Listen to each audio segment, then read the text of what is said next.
5 дена треба да горите од температура и да ги имате останатите симптоми на COVID-19 за да ги исполните условите на новиот алгоритам за брзо тестирање. Чекањето не завршува тука. Доколку пациентот е позитивен на брзиот серолошки тест, ќе чека уште најмалку 2-3 дена за да стигне на ред за PCR тест. Па потоа се чека резултатот, уште најмалку 3 дена, а во помалите градови и повеќе.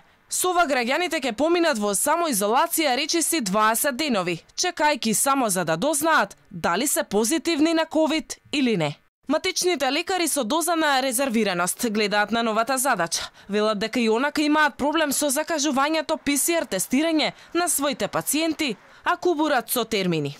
Алгоритмот да биде многу пофлексибилен, дури јас лично би ставил да биде по лекарска процена. Во оваа ситуација кога имаме неконтролирана трансмисија во популацијата, абсурдно е логаритам.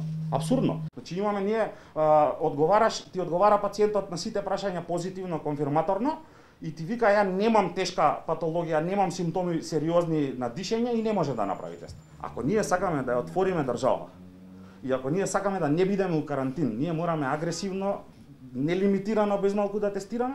Маките на матичните лекари не запираат тука и во услови на пандемија. Месечната капитација се уште ја примаат со задоцнување од 2 месеца. Пред неколку дена ја добија капитацијата за август. Доктор Лазаров вели дека договорот со фондот не е прекршен, но бара, доколку е можно, таа пракса да се промени, бидејќи имаат голема потреба од тие средства. Ни беа ветени 95 денари по капитационен бод, сега сме на ниво на 65 денари. И неколку пати предложивме, ако не е финансиски моќна држава да помогне со зголемување на тој бод во моментот, барем една од тие капитации што ни ги должат, да речеме сега во моментот и септември да ни го платат, ние драстично во подобра финансиска состава и ликвидност и генерална работата ќе ни биде олеснета. Бидејќи вака чекаме до последно буквално за да може плата да дадеме, а трошоците се драстично зголеми.